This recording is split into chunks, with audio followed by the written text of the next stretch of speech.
지난 목요일입니다. 진도역에서 세월호 참사 사건을 통해서 참 많은 것을 생각하게 됩니다. 인간 구조의 한계를 절실하게 느낍니다. 제가 어저께 오전인데요. 뉴스에서 이런 보도를 들었습니다. 잠수요원 500명이 대기하고 있지만 2명만 들어갈 수가 있고 들어가서도 보이지 않아서 자기 손도 보이지 않을 정도로 어렵다.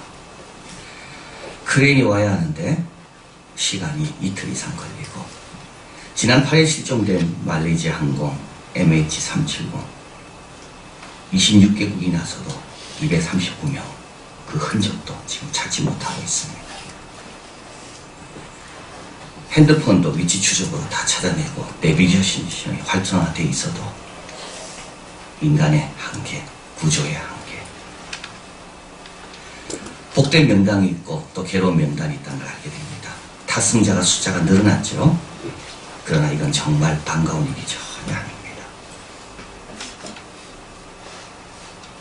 학생이 얼마나 똑똑한가 아무 의미가 없습니다. 이 아이는 구조된 아이인가 실종된가 사망인가 그 아이가 건강한가 착한가 아무 의미가 없습니다. 이 아이는 지금 어느 명단에 들어가 있나. 그 배를 안 타는 것이 정말 다행인 거예요. 그 배를 탔다는 새로운 명단이 발견되는 것은 그거는 비극인 거예요. 메시지의 중요성입니다. 안내방송에 문제가 있었다고 말하잖아요. 일부러 학생을 힘들게 하려고 승객들을 어렵게 하려고 그렇게 방송했겠습니까? 방 안에 있으라고 움직이지 말라고. 배가 그렇게 빨리 기울어질지 몰랐다는 거 아닙니까?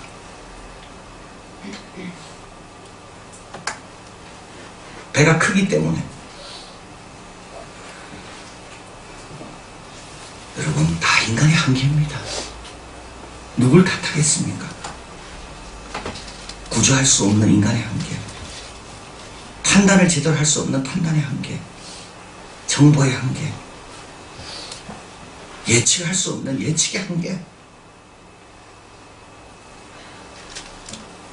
이번에 그래서 유독 많이 듣는 말이 있습니다. 기도라는 말이에요. 참 방송에서 기도라는 말을 제가 그렇게 많이 들어본 적이 없는 것 같아요. 문자 메시지를 보내면서도 기도합니다.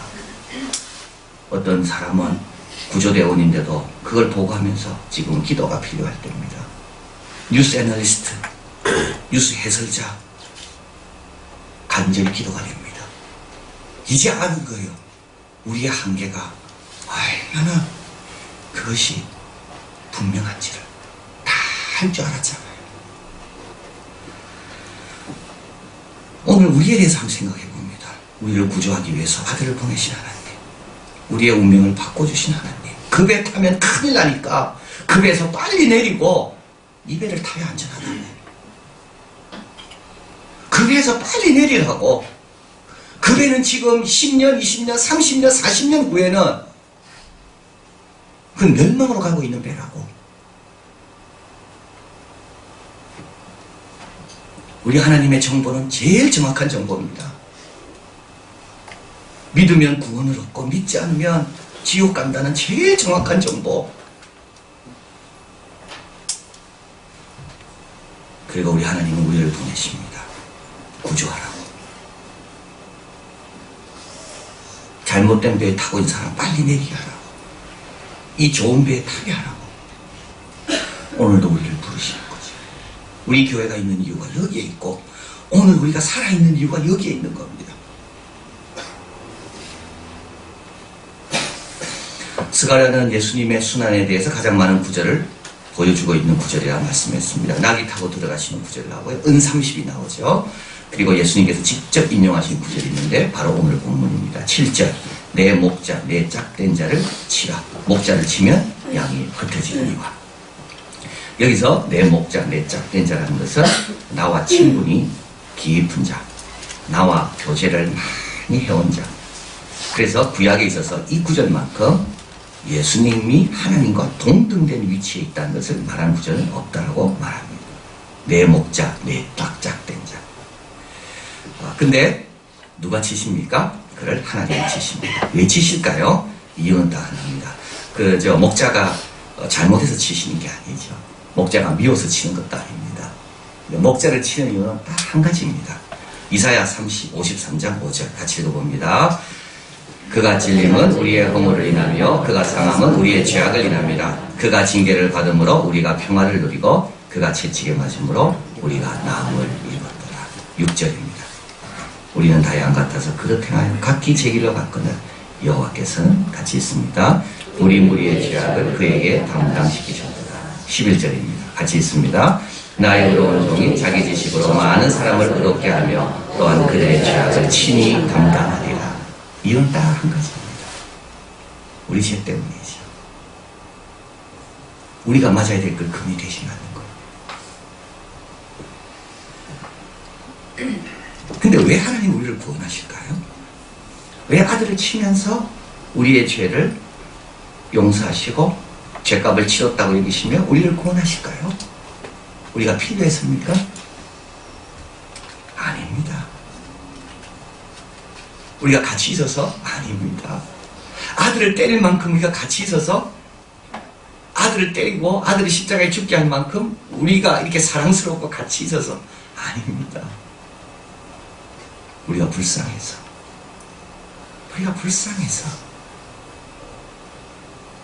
선한 사마리아 비유에 이게 잘 나와 있죠. 강도 만나서 지금 쓰러져 있습니다. 레위인 제사장 그냥 지나갑니다. 그러나 선한 사마리아는 그냥 지나갈 수가 없어요. 질문이 달랐다는 거고요. 레위인과 제사장 이렇게 질문했습니다. 저 사람 도와주면 내가 어떻게 될까? 내가 힘들겠구나. 도와줘요. 선한 사마리아 사람은 이렇게 질문합니다. 저 사람을 도와주면 저 사람이 어떻게 될까? 우리 하나님이 생각하신 질문이 바로 그겁니다. 내가 안 도와주면 쟤들은 어떻게 될까? 내가 도와주면 쟤들은 어떻게 될까?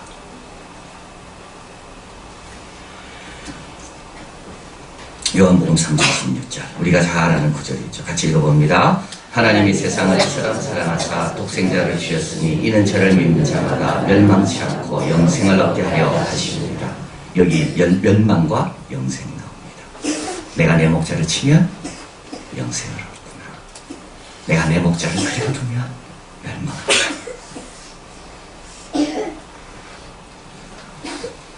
우리 예수님이 맞으신 이유는 딱 한 가지입니다. 죄가 있어서가 아닙니다.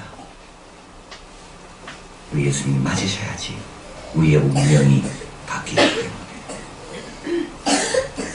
그렇지 않으면 우리는 다 멸망으로 가게 되어 있기 때문에. 두 번째로 구원 얻은 우리는 성화의 과정을 밟게 된다고 오늘 말씀합니다. 9절 있습니다. 내가 그 3분의 1을 불 가운데 던져 은같이 연단하며 금같이 시험할 것이다. 여기서 중요한 말씀은 우리 하나님께서 선한 뜻을 갖고 우리를 연단한다는 거죠. 은같이 금같이 그 아들을 본받게 하시려고. 이 연단은 뭘까요? 연단은 불순물을 제거하는 겁니다. 사실은 우리가 연단해서 강해진다는 말은 그냥 강해지는 게 아니라 우리의 쓸데없는 것들이 다 정리되는 걸 말합니다. 은금이 바로 그겁니다. 은금은 강한 게 아닙니다. 은금은 가치 있고 깨끗한 거잖아요. 은금이 나오려면 어떻게 됩니까? 은금을 싸고 있는 모든 그 나쁜 성분의 그 광물질들을 다 제거해야지 은금이 되는 거죠. 하나님께서 우리를 연단하는 목적은 우리를 뭐 이렇게 근육을 만들고 힘세게 만들고 그런 게 아니라 우리 속에 있는 안 좋은 것들을, 안 좋은 욕망들을, 안 좋은 습성들을 다 벗겨내는 게 그게 하나님께서 우리 주시는 연단인 겁니다. 연단을 많이 받은 사람의 특징은 뭡니까? 겸손합니다. 그래서 우리 안에는 항상 두 가지가 있습니다. 부정해야 될 게 있고 긍정해야 될 것이 있습니다. 우리 모두에게 다 있습니다. 우리 안에는 부정적인 것만 있지 않고 긍정적인 것도 있어요. 그러나 우리 안에는 이 긍정적인 것이 발휘되지 못하도록 막고 있는 부정적인 것도 많이 있다고요. 우리 안에는 우리가 굶주리게 해야 될 것이 있는가 하면 자꾸 먹여야 할 것이 있습니다. 욕심과 미움은 굶주리게 해야 되고 거룩함과 의로움과 사랑은 동정심은 자꾸 먹여야 되고 우리 안에는 사탄이 좋아하는 것과 예수님이 좋아하는 것이 똑같이 있습니다. 사탄이 그것 때문에 찾아오고 싶어 하는 게 있고요. 또 어떤 거는 사탄이 그것 때문에 미워하고 싫어하고 떠나고 싶어하는 것도 있습니다. 우리 안에는 이 두 가지가 다 있다는 겁니다. 연단은 뭡니까? 좋은 걸 남기고 나쁜 걸 자꾸 씻어내고 벗으시고 나와 상관없도록 만들기 위해 주시는 게 연단인 겁니다. 작가들은 글을 쓸 때 많이 버린다 그러잖아요. 많이 버릴 때만이 뭐가 남습니까? 핵심만 남는다는 거예요. 우리가 자꾸 버려야 되는데 버리지 못한다고요. 그래서 좋은 것마저도 거기에 눌려서 열매를 못 맺는다. 근데 오늘 연단은 누가 합니까? 내가 한다 돼 있습니다. 하나님은 직접 하십니다. 남에게 맡기지 않습니다. 사람이 하는 것 같아도 그건 사실은 하나님이 하고 계시는 겁니다. 걱정할 게 없는 거죠. 왜 연단하실까요? 우리가 어떻게 구원받았는데? 아들을 치시면서 우리를 구원한 자들입니다. 우리는 그렇게 싸게 구원받은 자들이 아닙니다. 아들을 십자가에 못 박게 하시며 조롱을 당하게 하시며 그 십자가의 피를 흘리게 하시며 구원 얻은 게 우리들입니다. 그렇기 때문에 하나님은 우리들을 그냥 내버려두지 않는다. 계속 은처럼 금처럼 목자를 치시면서 우리를 구원하시고 그렇게 구원 얻은 우리이기 때문에 하나님은 우리를 직접 연단하신다고 말씀합니다. 이게 성화의 과정입니다. 근데 성화의 과정이 끝이 아닙니다. 우리에게 또 한 가지 남아있는 게 있습니다. 성화의 과정을 밟은 자들은 목자의 길을 갑니다. 고전에서 배우는 그 학습에 보면 로마 라틴에서 우리 자녀들을 교육시킬 때 고전이죠. 3단계가 있었다고 합니다. 문법을 가리킵니다. 문법이 익숙하게 되면 그 다음에 논리를 가리킵니다. 논리가 익숙하게 되면 그 다음에 수사, 언어, 연설을 가리킵니다. 자, 문법은 반복하는 단계입니다. 논리는요, 비판하는 단계입니다. 근데 그것만 하지 않습니다. 3번째 단계가 있는데 수사는 설득, 책임지는 단계입니다. 문법을 가리켜서 앵무새 단계, 논리를 가리켜서 건방진 단계, 수사를 가리켜서 책임지는 시인의 단계. 성도도 마찬가지죠. 구원받은 자로 있는 게 아니고요. 그 다음에 제자로 나가야 됩니다. 근데 제자만 가지고 안 돼요. 우리는 싸우러 나가야 돼요. 구조하러 나가야 돼요. 군사가 돼야 됩니다. 자, 그래서 오늘 14장이죠. 우리를 세상 한가운데 놓습니다. 14장이죠. 같이 읽어봅니다. 내가 열국을 모아 예루살렘과 싸우게 하니 성읍이 한낱되며 가옥이 부녀가 욕을 보며 성읍 백성이 절반이나 사로잡혀 가느니와 남은 백성은 성읍에서 끊쳐지지 아니하리라. 여인들이 겁탈, 집은 빼앗기고 사람은 끌려가. 이 한가운데 누가 있습니까? 우리가 있는 겁니다.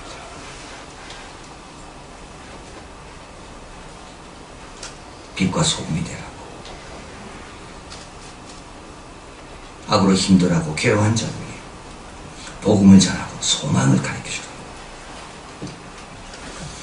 아랍의 봄이 일어났습니다. 그래서 독재자들이 다 물러갔습니다.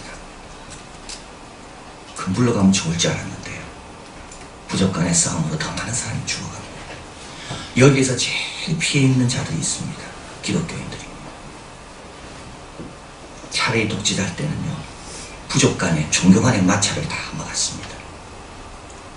그런데 사담 후세인이 물러가고 이집트의 무바라크 물러가면서 교회들이 다 약탈당하고 불질러지고 예수 믿는 사람들이 핍박을 받습니다. 시리아의 한 교회, 한 마을 20여 가구 기독교인이 있습니다. 7세기나 지금이나 똑같아. 달라진 게 하나도 없다고. 이슬람 극단주의자가 그 마을을 점령했습니다. 알카이다도 포기한, 알카이다도 연계하기에는 부담스러운 극단주의자가 그 마을을 장악했습니다. 이렇게 이야기합니다. 1년에 650불 세금을 우리한테 바치는지 아니면 둘 중에 하나, 이슬람으로 개종하든지 안 그러면 칼을 맞든지. 어떻게 해야 되나요?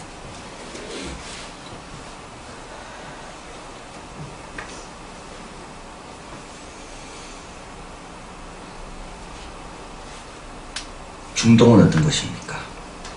예수님의 고향입니다. 예수님의 고향이 있는 교회, 기독교인들은 다 떠나고 교회는 불타고,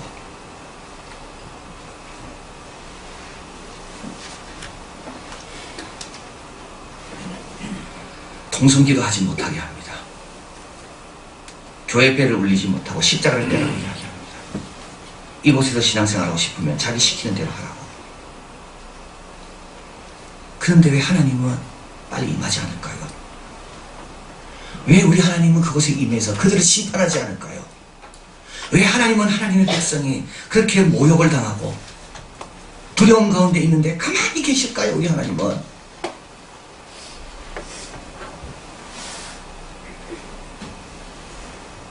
스데반의 돌에 맞아 죽습니다. 이때 스데반이 저들이 하는 것을 용서해달라고 기도합니다. 이걸 가리켜서 스데반이 보좌에 일어선 예수님을 본 환상만큼이나 놀라운 일이 바로 이 일이었다고 말합니다.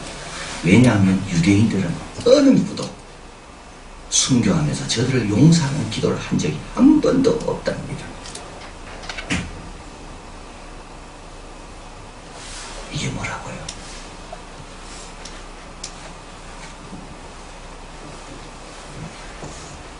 예수님에 대해서 잘 배운 겁니다. 예수님에 대해서 잘 배운 겁니다. 예수님을 잘 배운다는 게 바로 이겁니다.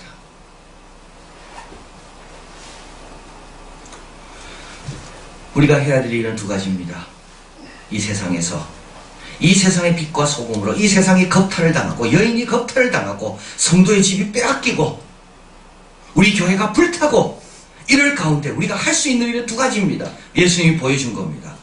하나는 수동적인 거고 하나는 적극적인 겁니다. 수동적인 건 뭡니까? 십자가에 달리는 겁니다. 조롱을 받는 겁니다.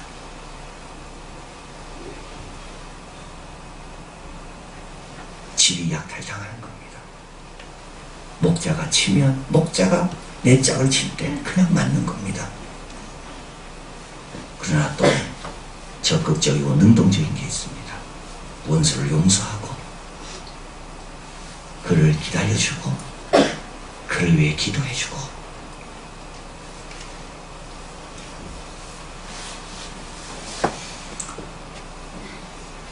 스데반이 한 것처럼 예수님 그대로 본받아하는 겁니다. 우리의 사명은 이 세상의 성공이 아닙니다. 우리의 사명은 이 세상에서 주님이 원하시는 그 일을 하도록 예수님을 배운 대로 실천하도록. 그래서 주님께서 우리를 이 세상, 이 문제 많고 이 한계가 많고 눈물이 많고 슬픔 많은 곳에 우리를 이곳에 두신 겁니다.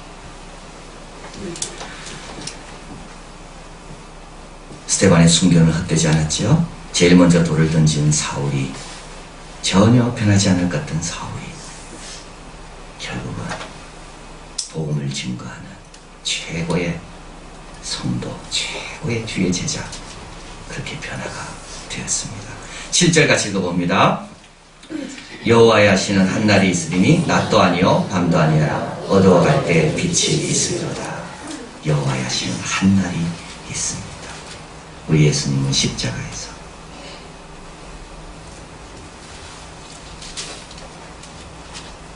아버지가 당신을 칠 때 여호와의 하시는 한날을 생각하며 그대로 다 감당하신 겁니다. 그래서 우리가 여기 있는 겁니다. 자격 없지만 여전히 하나님을 찌르는 자들이지만 우리가 여기 있는 이유는 예수님께서 여호와의 하시는 한날을 바라보며 하나님이 기뻐하실 영혼들이 주님께 돌아오게 될 그 아버지의 기쁨을 생각하며 우리 예수님께서 십자가에 내려오지 않았기 때문에 우리가 여기 있는 겁니다. 우리는요, 우리도 내려오면 안 됩니다. 말도 안 되는 일이 일어나고 슬픔이 일어나고 답답한 일이 일어나도 우리는 이곳에서 그들을 위해 기도해주고 축복해주고 위로해주고 구조대원으로 우리의 사명을 잘 감당하는 것이 우리에게 주신 십자가다. 이제 남은 것은 우리가 그 십자가를 지고 배운 대로 하는 겁니다. 오늘 하루 배운 대로, 앞으로도 배운 대로 여호와 하시는 한날을 믿고 잘 기다리며 승리한 우리가 되기를 바랍니다. 기도하겠습니다.